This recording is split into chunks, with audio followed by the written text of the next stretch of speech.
Right, so taking a new what that plane was. As you can see, there was Rockwell Commando 112/4 that was just seen. As you can see, the rate is GTECH. That's the G-Tech one.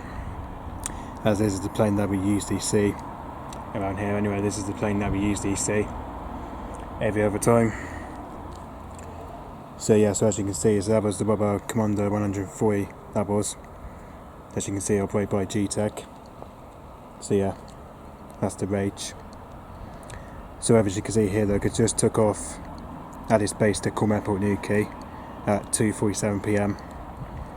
So as you can see here, look, it started all the way from New. It's just done a bit of massive loop. It's just done a great loop over Simplazy and St Austell.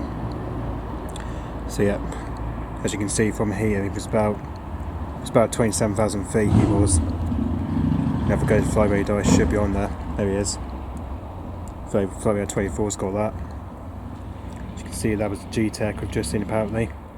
See, it's coming from Newquay to North Able, as he was departed at 33 minutes ago. So yeah, looks like it's just took off at Newquay, but it looks like it's took off its base at Newquay. Whether as if it's just took off at Newquay, by the looks of it. So yep. Okay, so yep, thanks for watching, bye bye.